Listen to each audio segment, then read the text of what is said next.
Hi everyone. सो इस video में हम सॉल्व करने वाले हैं examples #02 related to this topic, this tangential and normal velocities and accelerations. और हाँ गाइस, वीडियो में आपको नोट्स के स्क्रीनशॉट लेने की ज़रूरत नहीं है, क्योंकि आप डिस्क्रिप्शन बॉक्स में भी जा सकते हो और वहाँ पर जो लिंक है उस लिंक पर क्लिक करके आप वीडियो के क्लियर नोट्स प्राप्त कर सकते हो। तो अभी स्क्रीनशॉट का तो टेंशन खत्म। सो अभी हम स्टार्ट करते हैं क्वेश्चन नंबर 1। और गाइस, आई थिंक आप बोर हो चुके होंगे ना कि ये क्या लाइन है, क्या बोलती रहती है गाइस वीडियो में आपको नोट्स के स्क्रीनशॉट वगैरह वगैरह। तो गाइस ये मुझे बोलना पड़ता है, क्योंकि ऐसा तो हो नहीं सकता ना कि हर एक स्टूडेंट मेरी हर वीडियो देखेगा। तो अगर कोई वीडियो पे कोई न्यू स्टूडेंट आया तो उसको तो फिर पता ही नहीं चल पाएगा कि भाई डिस्क्रिप्शन बॉक्स में क्लीन नोट्स पड़े हैं। तो इसलिए मैं इस लाइन को हर एक वीडियो में बोल देती हूँ। तो ये चीज़ आपको खुद से मैनेज करनी पड़ेगी। अच्छा, ये हो सकता है कि मैं इस लाइन को थोड़ा और वे में ले जाऊँ, मतलब कुछ इंटरेस्टिंग सा, तो ऐसा मैं करने की कोशिश करूँगी। लेकिन उससे पहले अपने करते हैं क्वेश्चन नंबर 1। जो प्रीवियस वीडियो था उसमें बहुत ही ईजी लेवल के क्वेश्चन अपने किए थे, तो अभी थोड़ा सा उससे टफेस्ट हम करने वाले हैं, थोड़ा सा। ओके, तो अभी हम देखेंगे question number 1। A particle moves in a curve with constant velocity v if s equals 0, when psi equals 0, and at any point its acceleration is v square c upon s square plus c square, then prove that the curve is a catenary। तो भी ये क्या करे कि कोई particle है, curve के along move करता है विद कांस्टेंट वेलोसिटी v।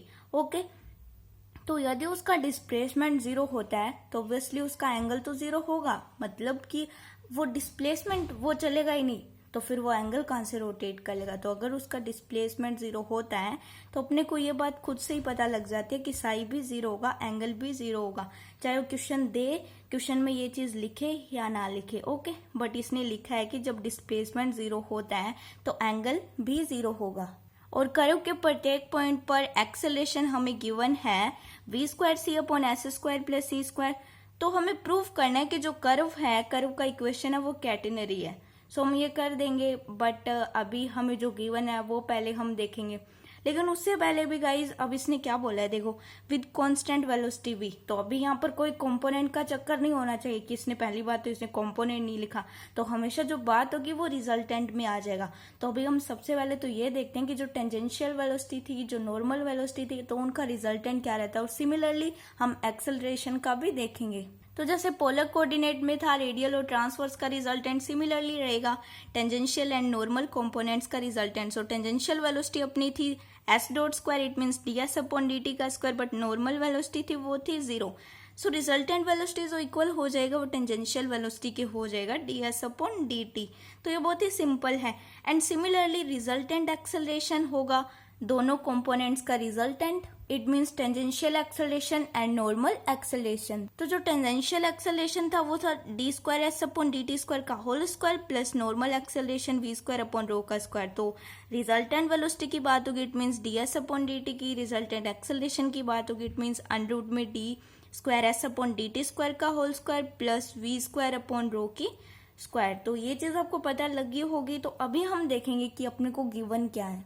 तो सबसे पहले तो क्वेश्चन में बोला गया कि किसी कर्व के अलोंग पार्टिकल एक कांस्टेंट वेलोसिटी से मूव करता है, इट मींस एक रिजल्टेंट वेलोसिटी।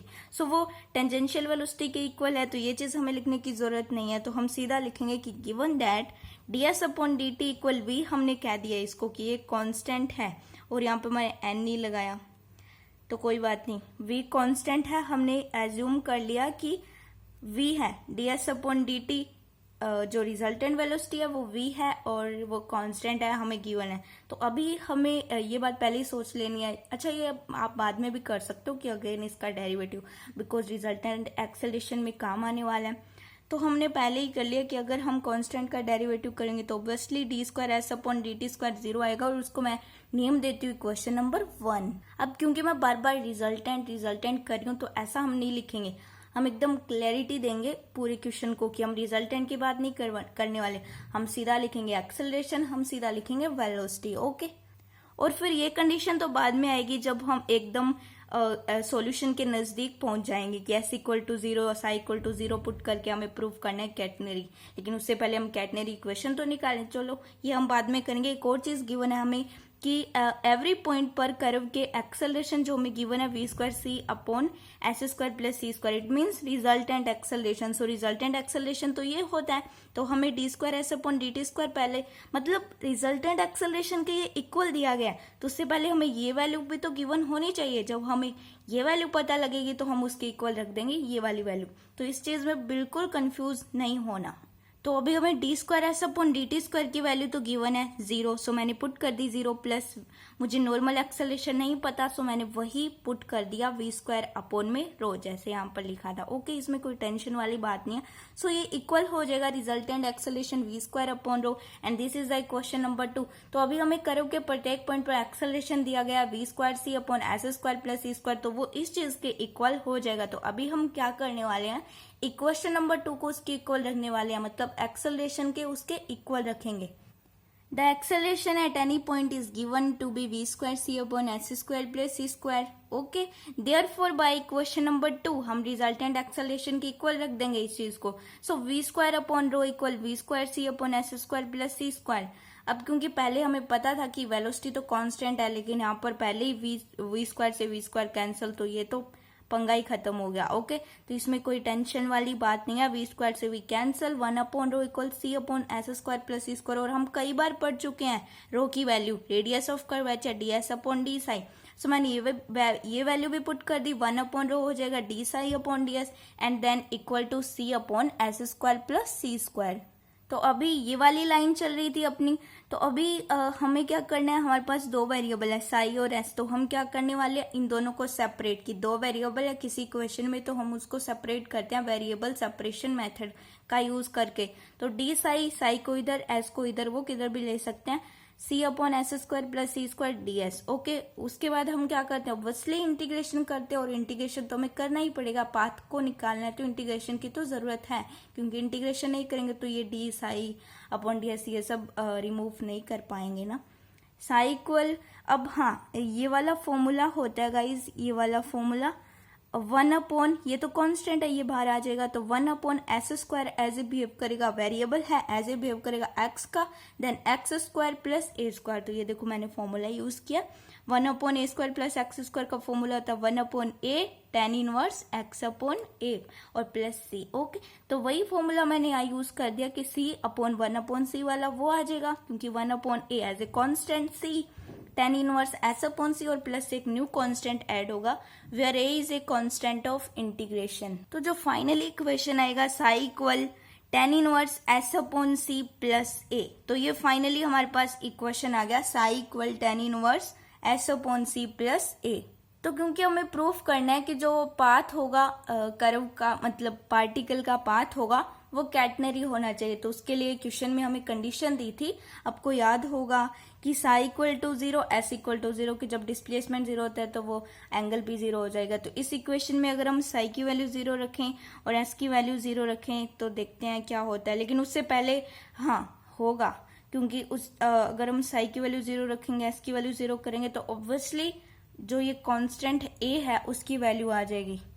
तो पुट करने पर ऐसा कुछ बना 0 इक्वल tan इनवर्स 0 प्लस ए।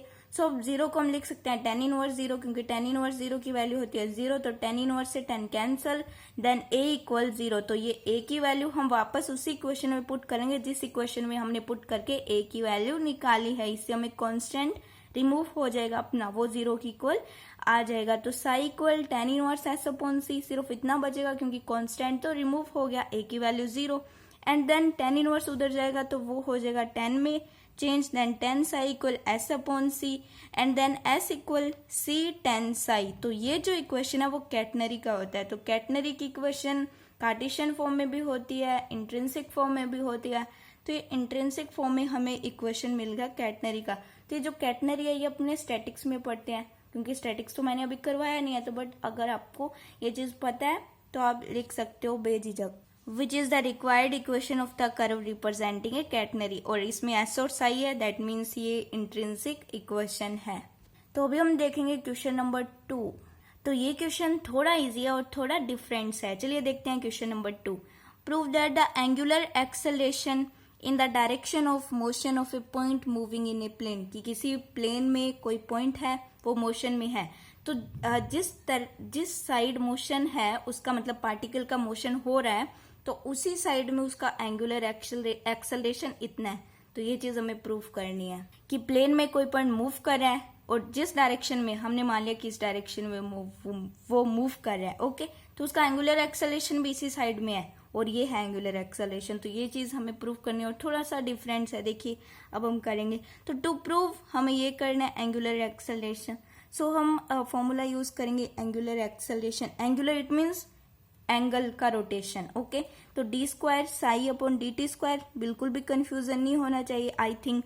चलिए आप यहाँ से देख सकते हो कि एंगुलर वेलोसिटी होता है D psi upon D t, की पोलर कोऑर्डिनेट में होता था D theta upon D T, क्योंकि वहां पर एंगल था थीटा, बट यहाँ पर एंगल है इंट्रिंसिक कोऑर्डिनेट में psi. So velocity, angular velocity अगर d psi upon D t है, देन एंगुलर एक्सेलरेशन हो जाएगा d square psi upon D t square. तो अभी हमें क्या करना है, हमें कुछ ऐसी फॉर्म बनानी है। तो हम तरह तरह के मेथड्स को अप्लाई करेंगे, देखते हैं क्या कुछ बनता है अपने पास। तो सबसे पहले तो मैंने इसको ऐसा लिख लिया D upon D T D psi upon D t. तो अभी हम देखते हैं। तो अभी मैंने सोचा कि मैं क्यों ना डी एस मतलब ऊपर भी डी एस का मल्टीप्लाई करूं और नीचे भी डी एस का मल्टीप्लाई करूं। अगर मैं ऐसा करूं तो देखते हैं क्या चेंज होता है। तो मैंने तो कर दिया, ऊपर भी मल्टीप्लाई डी एस का और नीचे भी मल्टीप्लाई डी एस का। तो अभी देखते हैं हम क्या कर सकते हैं इससे। तो हमारे पास यहाँ से v बन जाएगा, देखो d psi upon d s, ये इसके नीचे ले आई मैं, और डी टी को डी एस के नीचे ले गई। तो d psi upon d s dot d S upon D t. So d S upon D t होता है v, and then radius of curvature होता है rho equal d S upon d S upon d psi. So ये d psi upon d S है, then it is equal to 1 upon rho, and then d upon D t 1 upon rho dot v हो जाएगा। तो ये भी variable और ये भी वेरिएबल, क्योंकि हमें एक प्लेन का बोला है, क्योंकि सर्कुलर पाथ में रेडियस ऑफ कर्वेचर कांस्टेंट होता है, बट रैंडम कर्व के लिए तो ऐसा नहीं होता। देन रो एक वेरिएबल एज ए वेरिएबल की तरह बिहेव करेगा, ओके। सो वेरिएबल है, देन हम यू डॉट वी का यूज करके इसका करेंगे अब डेरिवेशन। u को तो हमने मान लिया कि 1 अपॉन रो और v को v, ओके। तो 1 अपॉन रो को एक बार रखा मैंने, तो dv अपॉन dt हो गया v का, प्लस v को रखा तो 1 अपॉन रो का होगा माइनस 1 अपॉन रो स्क्वायर, की 1 अपॉन एक्स का डेरिवेशन क्या होता है minus 1 upon x square, and x का 1, but with respect to x अगर हम देखें तो, बट यहाँ पर विद रिस्पेक्ट टू t है।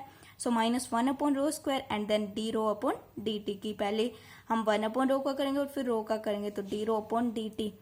तो फिर इसको सॉल्व करेंगे 1 upon rho d v upon D t minus v upon rho square d rho upon D t. तो अभी ये चीज नहीं प्रूव करती कि अभी उसके जैसा तो नहीं आया, जो वो एंगुलर एक्सेलरेशन हमें उसी डायरेक्शन में प्रूव करना था वैसा तो नहीं आया।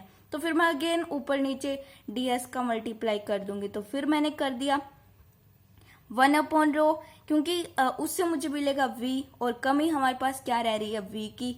तो जैसे ही v बनेगा वैसे ही वो जो d वाले है वो भी चेंज हो जाएंगे। तो बस फिर से कर दिया d S upon s, then d v upon d s हो गया और d S upon D t हो गया। ये चेंज हो गया इसमें, क्योंकि इसको थोड़ा सा मॉडिफाई कर दिया, बट डी एस से डी एस कैंसिल होती वापस यही फॉर्म आ जाएगी वापस।